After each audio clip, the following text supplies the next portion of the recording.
Hello everyone, welcome back to enviro learn hub. I am Rakhi Tyagi and आज हम जो discuss करेंगे टॉपिक वो है कोरल रीफ्स के बारे में। हम पूरा डिस्कस करेंगे इसके टाइप्स क्या होते हैं एंड कोरल ब्लीचिंग क्या होती है। ओके, सो ये वीडियो के लिए आपको ओशन एसिडिफिकेशन वाला वीडियो वो देखना कंपलसरी है। क्यों? क्योंकि उसमें हमने कार्बोनेट कंपनसेशन डेप्थ इन सब के बारे में डिस्कस किया है कि क्या क्या चीज़ें होती हैं, कहाँ पे कार्बोनेट प्रेजेंट होता है, किस चीज़ के लिए कार्बोनेट का होना ज़रूरी है। तो वो सारी चीज़ें मतलब आपका थोड़ा कॉन्सेप्ट क्लियर हो जाएगा उससे, तो वो आप एक बार देख लेना। ओके एंड तो चलिए चलते हैं हम कि कोरल रीफ्स होते क्या है। कोरल रीफ्स एक्चुअल में ये ब्यूटीफुल सी जो आपको पिक्चर दिख रही है यही होती है आपकी कोरल रीफ। ठीक है, चलो।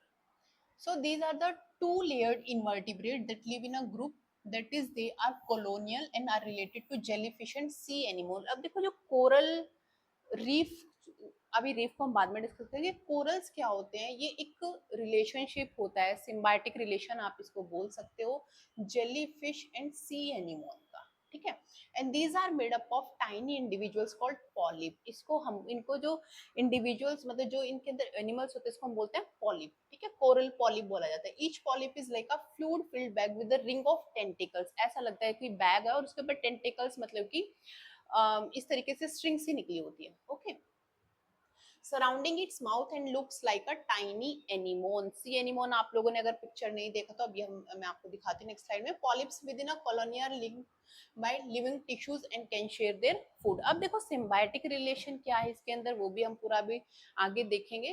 ठीक है, तो ये बस उसका स्ट्रक्चर क्या है, कोरल किस तरीके से बने होते हैं, कौन कौन से एनिमल प्रेजेंट होते हैं, ठीक है, उसकी मॉर्फोलॉजी थोड़ी सी यहाँ पे डिस्कस की है। In some corals the polyp extract calcium carbonate from the sea. Calcium carbonate again मैंने इसीलिए आपको बोला कि आप ओशन एसिडिफिकेशन वाला वीडियो चेक कीजिए, जिससे कि आपको पता रहे कि सी में कैल्शियम कार्बोनेट प्रेजेंट होता है, क्या क्या फैक्टर्स उसको अफेक्ट करते हैं। Okay, now and secrete it as a cup of calcium carbonate from the bottom half of its body. These cups provide anchorage for the polyps, but when threatened the polyp can retreat into safety of the hard cup। ठीक है, तो जो calcium carbonate का एक hard cup जिसे बोला है, जो सिक्रीशन होती है वो इसको क्या प्रोवाइड करता है, प्रोटेक्शन प्रोवाइड करता है। ठीक है, when the calcium carbonate cup of many billions of these polyps fuse together they form the coral reef. क्योंकि वो कैल्शियम कार्बोनेट के बने एक हार्ड स्ट्रक्चर फॉर्म हो जाता है। ठीक है, उन्हीं को हम बोलते हैं कोरल रीफ्स। ठीक है, जब पॉलिप की जो सिक्रीशन होती है वो जब बहुत ज्यादा पूरा आइलैंड बन जाता है, जैसे अंडमान निकोबार आइलैंड की अगर हम बात करें, these are the some of the example of coral reef, islands बन जाते हैं पूरे। ओके, उसके बाद अगर हम देखें, देखो जो हम स्ट्रक्चर की बात कर रहे थे, दैट यहाँ पे देखो ये पूरा का पूरा आपका क्या है, कैल्शियम कार्बोनेट का स्केलेटन, मतलब वो पूरी सिक्रीशन है यहाँ पे। ओके, ये सिक्रीट किया हुआ है। यहाँ पे जो वो एक फ्लूइड फिल्ड बैग की हम बात कर रहे थे, दैट इज अ कोरेलाइट। ये पॉलिप है, इसका देखो ये माउथ है, यहाँ से देखो सिक्रीशन, और दीज आर द टेंटिकल्स, इनको हम बोलते हैं टेंटिकल्स। अब देखो ये इसका एक क्रॉस सेक्शन लिया हुआ है जिसको जूम करके बताया, इसके अंदर देखो निमेटोसाइट्स है, जूजेंथली है।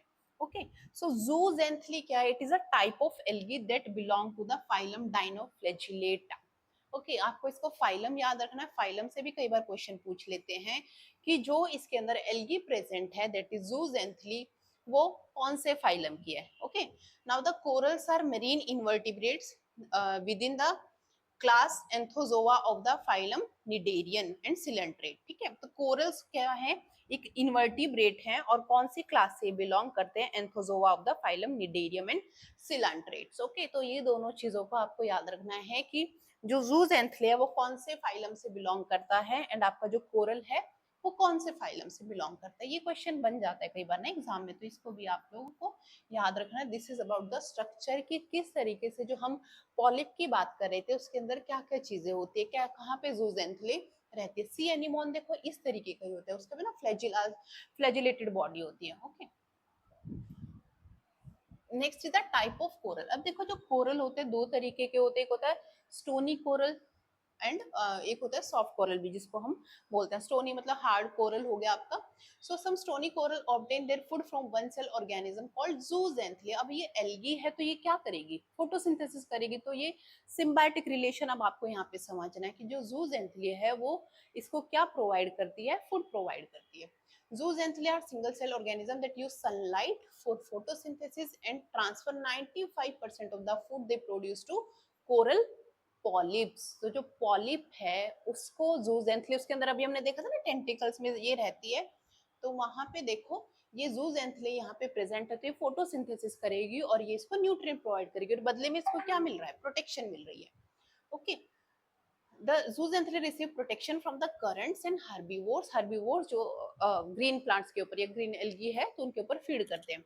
Are as some nutrient from waste produced by coral polyps. तो सिम्बायोटिक रिलेशन आपको हमेशा याद रखना है जिसमें दोनों बेनिफिट हो, दोनों को बेनिफिट मिलता है. मतलब कि यहाँ पे जो zooxanthellae है वो क्या बेनिफिट कर रहा है कोरल पॉलिप को, वो उसको फोटोसिंथेसिस करता है, उससे फूड प्रिपेयर करता है और उसको देता है. बदले में पॉलिप क्या देता है, उसको प्रोटेक्शन प्रोवाइड करता है और क्या करता है कि जो भी पॉलिप का वेस्ट मटेरियल होता है उसको भी एल्गी कई बार यूज कर लेती है एज अ न्यूट्रिएंट. ओके, सो दोनों आपस में बेनिफिट कर रहे हैं. This kind of association where two different kind of organism benefit from each other is called a mutualistic association. अभी भी ठीक है, तो अभी मैंने आपको बताया भी कि सिम्बायोटिक म्यूचुअलिज्म ये सारी एक ही चीज है. Okay, so these corals are called hermatypic coral. आपको याद रखना है strong coral, sorry, stony coral और hermatypic coral both are same thing. Individual polyp of hermatypic corals secrete calcium carbonate limestone, जो वो अभी secretion मैंने आपको नीचे बताया था, skeleton which in time form coral reef. Their hermatypic corals are known as the reef building coral. तो इनको हम बोलते हैं reef building coral होते हैं ये. ठीक है, तो ये हर्माटिपिक कोरल भी हम इनको बोलते हैं. तो अगर आपसे क्वेश्चन पूछे कोई कि कौन which type of corals are reef building coral, तो आप बोलोगे हर्माटिपिक या फिर स्टोनी कोरल. ओके, अच्छा देखो, जो ये कैल्शियम कार्बोनेट की अगर हम बात करें तो हाँ ओके, ये मैंने आपको बता दिया कि कैल्शियम कार्बोनेट ये सीक्रेट करते हैं. ओके, उसके बाद है favourable condition for coral formation. ठीक है, तो ये स्टोनी कोरल ही है जो कोरल रीफ का फॉर्मेशन करते हैं. अब आता है आपका favourable condition for coral formation, क्योंकि ऐसा नहीं है कि कोरल्स कहीं पे भी सरवाइव कर लेंगे, उनके लिए भी एक फेवरेबल, एक ऑप्टिमम एनवायरनमेंट होना चाहिए जहाँ पे वो सरवाइव कर सके. Okay, so the first one is the a particular range of temperature. You should remember कि टेम्परेचर हमेशा 25 to 30 डिग्री सेल्सियस ही होना चाहिए.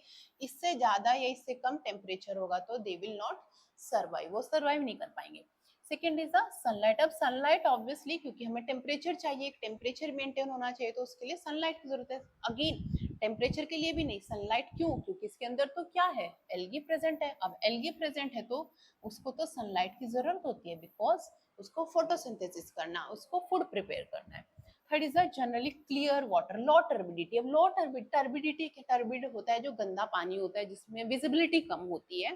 तो टर्बिडिटी अगर लो रहेगी मतलब कि विजिबिलिटी ज्यादा है, तो सनलाइट का पेनिट्रेशन काफी डीप तक रहेगा. ओके, उसके बाद है a narrow range of salinity. Salinity भी ज्यादा नहीं होनी चाहिए because it will interfere with the growth of this polyps and zooxanthellae. A shallow water less than 60 metre deep. अब अगर बहुत ज्यादा डीप वाटर होगा तो उसमें भी प्रॉब्लम है कि क्या होगा, उससे सनलाइट पेनिट्रेशन इतना ज्यादा डीप नहीं होता है. Okay, so these are the some of the factors, but very important factor आपको याद रखने हैं. एग्जाम में अगर क्वेश्चन आएगा तो यहाँ से क्वेश्चन बनने के पूरे पूरे चांसेस हैं. Okay, now there are also some stony corals which do not have zooxanthellae. अब जैसे मैं आपको स्टोनी कोरल बताया, हर्माटिपिक कोरल हमने पढ़ा, उसमें कुछ स्टोनी कोरल ऐसे भी होते हैं जिनके अंदर zooxanthellae नहीं होता है and they do not build the reef. These are called ahermatipic coral and can live in both shallow and the deep water. क्यों? क्योंकि उनको कोई फर्क नहीं पड़ रहा, उनके अंदर zooxanthellae नहीं है. ठीक है, क्योंकि zooxanthellae है, एल्गी है, तो सनलाइट की पेनिट्रेशन के लिए इनका जो अवेलेबिलिटी है या जहाँ पे भी इनका हैबिटेट है वहां तक सनलाइट का पहुंचना बहुत जरूरी है. यू ऑल नो कि फोटोसिंथेसिस के लिए सनलाइट का होना जरूरी है. ओके, नेक्स्ट आता है आपके सॉफ्ट कोरल. अब स्टोनी कोरल हो गए, सॉफ्ट है. Soft coral like a calcium carbonate skeleton, क्योंकि जो हार्डनेस होती है that is due to presence of calcium carbonate, limestone की वजह से होती है. Is their common name, however in their bodies are tiny harden calcium particles called spicules that provide the support, क्योंकि इनको भी सपोर्ट चाहिए। ओके सो ये देखो हार्ड कोरल है, ये आपके सॉफ्ट कोरल है। तो इसमें ऑल्दो आपको इतना पिक्चर देख के इतना ज्यादा डिफरेंशिएट आप नहीं कर पाओगे, बस आप लोगों को याद रखनी है चीज। अब देखो कोरल रीफ्स क्या है, वो मैंने आपको बता भी दिया कि कोरल रीफ्स होती क्या है। These are the skeleton of stony coral polyp. ठीक है, तो कोरल रीफ कुछ नहीं, जो पॉलिप्स है उसके जो सिक्रीशन है, जब वो मर जाते हैं तो उनकी बॉडी पूरी कैल्शियम कार्बोनेट की बनी होती है, तो वो डिपॉजिट होता रहता है। ठीक है, वो डिपॉजिट होता रहेगा तो और पॉलिप्स उसके अंदर आके सर्वाइव करेंगे, तो इस तरीके से पूरा डिपोजिशन होता जाएगा और पूरा रीफ का बिल्डिंग हो जाएगा। Cemented together, corals grow very slowly. Some grow only about 3 to 20 mm per year. Therefore, some reefs form over several million of year. Again, कोई भी देखो नेचुरल चीज है, हम उनको बोल देते हैं कि दीज आर रिन्यूएबल, या फिर मतलब हम इनको जितना यूज करना चाहिए कर सकते हैं, बट ऐसा नहीं है, क्योंकि उनको दोबारा बनने में मिलियन ऑफ ईयर्स लग जाते हैं। ठीक है, तो उनका कंजर्वेशन बहुत जरूरी है, और कोरल रीफ का कंजर्वेशन बहुत जरूरी इसलिए भी है क्योंकि ये अगर हम टोटल बायोडाइवर्सिटी की बात करें तो उसमें से 25% of biodiversity is present in coral reef. Okay, तो यहाँ पे प्रेजेंट होती है। Now, as these corals grow and die, they leave behind their calcium carbonate skeleton. On these skeleton, other corals grow. As the year pass, walls of coral begin to form massive walls of rock. As the waves and currents beat upon these reefs, nooks, crannies, ledges, and caverns form in these walls. ठीक है, तो जैसे मैंने आपको बताया कि जब ये पॉलिप है, आपके कोरल है, ग्रो करते हैं, डाई करते हैं, क्योंकि लिविंग ऑर्गेनिज्म है। ठीक है, तो जब डाई करेंगे तो उसके बाद ये क्या फॉर्म करेंगे, पूरा का पूरा स्केलेटन मतलब एक दूसरे के ऊपर इकट्ठा होता रहता है, तो सेम चीज यहाँ पे लिखी है। और जब मान लो ये कोई भी आपका आइलैंड बन गया है, तो एकदम प्रॉपर शेप तो नहीं होगी, क्योंकि करंट्स भी इस पे आके लगेंगे, जो ओशन करंट्स होते हैं, तो यहाँ पे कुछ कुछ मतलब अलग अलग शेप्स बनी रहेगी। जो स्टार्टिंग की पिक्चर में हमने देखा था कि इस तरह के आपको दिखता है बहुत कलरफुल से, तो एकदम प्रॉपर ऐसा नहीं है कि वो राउंड शेप होता है। ओके, तो इसी यही सारी चीजें उसमें डिफरेंट ये इसकी वजह से होते हैं, ओशन करंट की वजह से। अब देखो टाइप ऑफ रीफ है, सबसे पहले अगर हम देखें तो ओके हाँ, फ्रिंजिंग रीफ। ठीक है, फ्रिंजिंग रीफ होती है। ठीक है, आपकी अटॉल होती है, तो वो सारी चीजें आपको डिफरेंस इनमें पता होना चाहिए। बेसिकली छोटा सा डिफरेंस होता है, ज्यादा डिफरेंस नहीं होता है। ओके, तो डिफरेंस की अगर हम बात करें तो let me okay, so fringing reefs are coral reef that grow in shallow water. Okay, shallow water में होंगी। They closely border the coastline or are separated from it by a narrow stretch of water. Many of these reefs around Sri Lanka and Thailand are fringing reef. ठीक है, तो ये क्या होती है, एकदम जो कोस्ट लाइन होती है आपकी उसके पास होगी। तो देखो यहाँ पे पिक्चर में आप देख सकते हो, ये रही आपकी कोरल, ये यहाँ पे कोस्ट लाइन है, ये वाटर है। ठीक है, तो ये एकदम उसके पास होंगी, थोड़ा बहुत वाटर से सेपरेटेड होंगी। यहाँ पे भी देखो ये आपका कोस्ट लाइन है और ये रीफ है एकदम पास में। ठीक है, ये रही आपकी कोरल रीफ, ये आपका आइलैंड है, थोड़ा सा पानी यहाँ पे भरा, थोड़ा बहुत। ओके, इसको बोलते हैं फ्रिंजिंग रीफ। नेक्स्ट आती है आपकी barrier reef. Barrier reef grow parallel to the coast but are separated from land by a lagoon. Lagoon हम उसको बोलते हैं कि मान लो आपका वाटर बॉडी है कोई भी, ठीक है, इस तरीके से। अब इसमें से थोड़ा सा पानी कट ऑफ होके, ठीक है, यहाँ पे सेडिमेंट्स आ गया, कोई भी चीज है, तो ये आपका यहाँ पे बन गया लेगून। ठीक है, but are separated from land by lagoon, they are form sometime many kilometre from shore. Barrier reef can grow in fairly deep water. अब जैसे हमने देखा था कि जो फ्रिंजिंग रीफ होगा आपका वो तो शैलो में होगा, क्यों, क्योंकि वो कोस्ट लाइन के ऊपर होता है। लेकिन बैरियर रीफ आपका डीप वाटर में भी प्रेजेंट हो सकता है, because the living coral build upon remains of coral that grew in the same area when sea level was lower. इसका क्या मतलब है, देखो ये क्यों हो सकता है डीप वाटर में, कि मान लो पहले वाटर का लेवल कम था, यहाँ पे रीफ बिल्डिंग हो गई। ठीक है, ये रीफ मान लो एक बिल्ड हो गया यहाँ पे रीफ। अब जब वाटर का लेवल बढ़ता गया तो बैरियर रीफ इसके ऊपर आके सरवाइव कर सकती है, क्यों, क्योंकि उसको एक सबस्ट्रेटम मिल गया नीचे। Okay, so during the last ages the great barrier reef of Australia extend about 2010 kilometre parallel to the coast. ठीक है, तो सबसे ज्यादा जो कंट्रीब्यूशन होता है, सबसे बड़ी जो होती है, that is the barrier reef. Okay, उसके बाद आती है आपकी एटोल। एटोल देखो कैसे बनती है, दीज आर सराउंडिंग और partially surrounding an island which then sink relative to the sea level usually because volcanic activity forming the island stop or was flooded। अब देखो मान लो कोई आइलैंड था पहले यहाँ पे, ठीक है, तो क्या हुआ कि वो या तो ऐसा हुआ कि नीचे की साइड चलता गया, ओके। अब इसमें देखो लिखा है ना because volcanic activity forming the island stop, कि जो जिस वॉल्केनिक एक्टिविटी की वजह से ये आइलैंड का फॉर्मेशन हो रहा था, यहाँ पे हम इसके आसपास वाटर बना देते हैं, this is the water level, ठीक है। तो ये आइलैंड था पहले, ओके, ब्लैक कलर में ये आइलैंड था आपका यहाँ पे। तो क्या हुआ कि वॉल्केनिक एक्टिविटी स्टॉप होने की वजह से अब क्या हुआ है कि ये आइलैंड का फॉर्मेशन नहीं हो रहा है।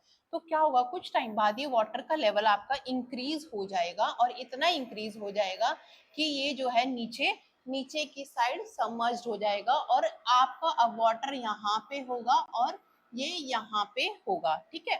तो ये दोनों अलग अलग चीजें हैं, ठीक है। इसको हम बोलते हैं अटॉल, ठीक है। So partially surround a central lagoon, the Maldives coast consist of 26 atoll. तो इतने, ये देखो जो मालदीव, एक एग्जांपल ये है कि मालदीव्स में 26 अटॉल्स होंगे, ओके। तो यहाँ पे देखो इस तरीके से ये लेगून बना हुआ है, ये अटॉल है आपका, यहाँ पे भी आप देख सकते हो एक पिक्चर में, ठीक है। तो ये सारी चीजें यहाँ पे हो गई, ओके। 1 सेकेंड, चलो। तो अब देखते हैं कि कहाँ पे कोरल रीफ्स हैं वो सबसे ज्यादा आपको मिलेंगे। ऑब्वियसली जहाँ पे कंडीशन फेवरेबल होंगी तो वहां पे मिलेंगे। Where the sea is shallow, ये हमने डिस्कस किया था, जहाँ पे जो सी है वो शैलो होगी। Where the sea is warm, temperature का आपको याद रखना है हमेशा, ठीक है, क्योंकि अभी हम आगे भी देखेंगे इसमें। And therefore are located within the latitude of 30 degree north to 30 degree south only in tropical. अब ये अगर आपको नहीं पता है, क्योंकि अगर आपको लैटिट्यूड और इन सब में कंफ्यूजन है, तो आप चैनल पे जाके वहां पे देख सकते हैं प्रेशर बेल्ट वाली वीडियो, उसमें मैंने लैटिट्यूड लॉन्गिट्यूड हमने ये सारी चीजें डिस्कस की। मान लो इक्वेटर है 0 डिग्री, ठीक है। तो अगर हम इधर जाएंगे नदर्न हेमिस्फीयर, ये है आपका सदर्न हेमिस्फीयर, तो अगर यहाँ पे देखो 30 degree north and 30 degree south, तो इस एरिया में ही आपके कोरल रीफ्स मिलेंगे, क्योंकि ऊपर जाओगे तो टेम्परेचर क्या रहेगा आपका, डिक्रीज हो जाता है, okay. So this is about the this thing, okay.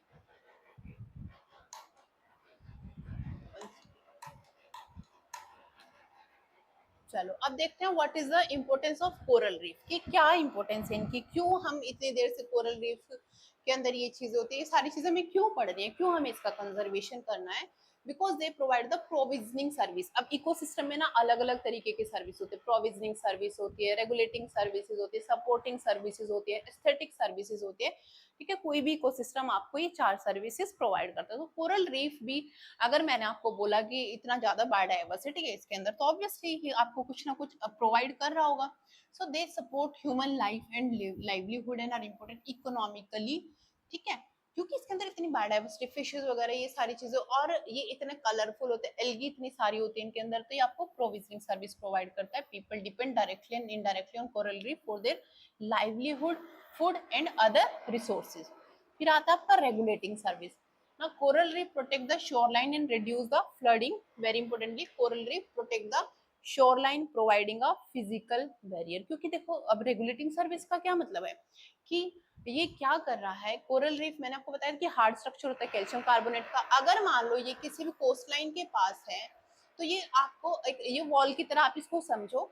तो जब यहाँ से वाटर का फ्लो आएगा, तो ये उसको क्या करेगा, यहाँ के जो भी कोस्टल एरियाज है उनको प्रोटेक्ट करेगा, एज अ वॉल एक्ट करेगा, ठीक है। तो यही है physical barrier, extreme weather event, ocean current, tides and winds. Clear है सब कुछ। चलो फिर आपका सपोर्टिंग सर्विस, जैसे मैंने आपको बताया, these are essential part of land accretion. Accretion क्या होता है कि लैंड का फॉर्मेशन, ठीक है। एक तो इरोजन होता है टूटना, लेकिन इक्रेशन होता है उसका बनना, ठीक है। टर्म होती है फॉर्मेशन होना। Now coral reefs are very diverse. Corals do not even cover 1% of the earth's surface, but they are extremely diverse and provide shelter to many species.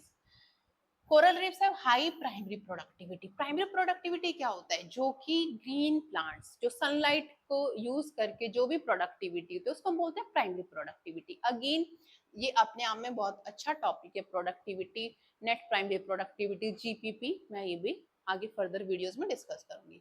अगर आपको कोई भी ऐसा टॉपिक है जिसपे आप चाहते हो कि मैं वीडियो बनाऊं बहुत जल्दी, आपको कोई भी टॉपिक पढ़ना है, तो आप वो भी मुझे कमेंट सेक्शन में अपना सजेशन दे सकते हो। ओके, सो जूस एंड थ्रिप्स photosynthesize and produce their own food like green plant do on land. ठीक है, तो जैसे लैंड एरिया पे वही बताया प्लांट्स करते हैं फोटोसिंथेसिस, इसी तरीके से zooxanthellae which is algae, because of the immense diversity of coral reef there is a great deal of exchange of nutrient and primary productivity, food production is very high। फिर है cultural service, because they have intrinsic aesthetic and recreational value. क्यों? क्योंकि बहुत beautiful अलग Elgin को अलग अलग colour provide करती है, तो ये एस्थेटिक या कल्चरल वैल्यू मतलब टूरिस्ट को भी अट्रैक्ट करते हैं। ओके, चलो फिर आपका what are the threats to coral reef, अब क्या क्या थ्रेट्स है इसको। ओके, तो पहला आपका ओवर एक्सप्लॉइटेशन, क्योंकि इतने सारे बेनिफिट्स अगर दे रहे तो human beings are very greedy, तो उनको क्या है भाई, इसका ओवर एक्सप्लॉइटेशन स्टार्ट हो जाता है।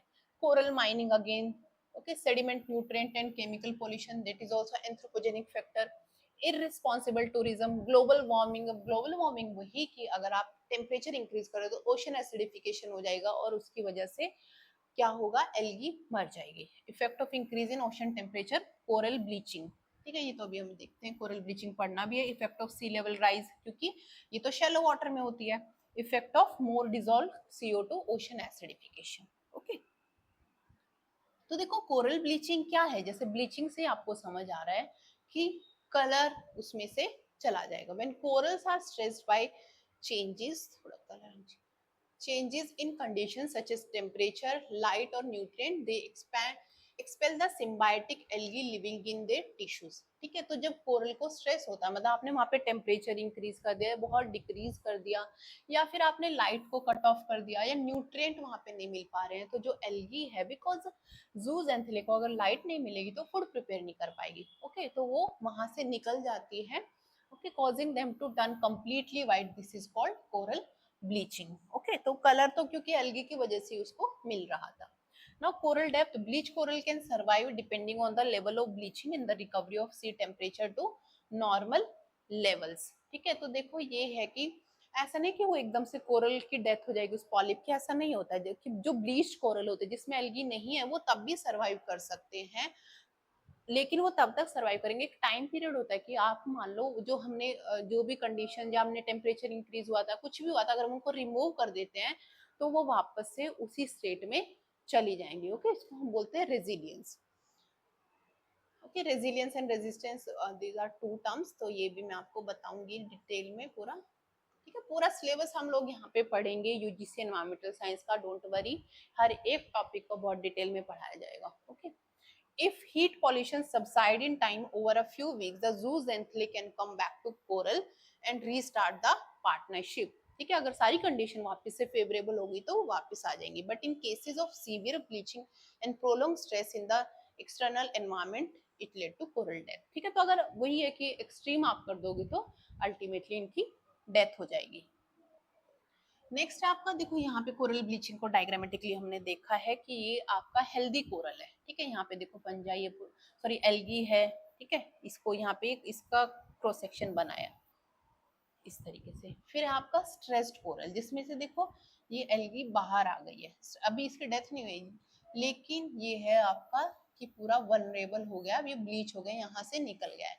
यहाँ पे देखो अलग अलग फैक्टर्स था, change in temperature, run off in precipitation, over exposure to sunlight and extreme low tides. तो ये कुछ फैक्टर्स हैं जिसकी वजह, sorry this is about the coral bleaching, और क्या क्या फैक्टर्स है वो भी हमने देख लिया जिसकी वजह से कोरल ब्लीचिंग होता है। मोस्ट इंपोर्टेंट टॉपिक है आपके एग्जाम के पॉइंट ऑफ व्यू से, इसको आपको पूरा देखना है अच्छे से, हर एक चीज को समझना। अगर कोई भी प्रॉब्लम है तो आपको कमेंट सेक्शन में जाके मुझे बताना है। एंड अगर आप किसी और टॉपिक पे वीडियो चाहते हो कि मैं जल्दी से बनाऊं, आपको कोई टॉपिक पढ़ना है, किसी में डाउट है, तो वो भी आप मुझे कमेंट सेक्शन में बता सकते हो। एंड आई होप आपको ये क्लियर हुआ होगा। सो चैनल को सब्सक्राइब कर दीजिएगा और वीडियो को लाइक और शेयर कीजिएगा। Thanks for watching.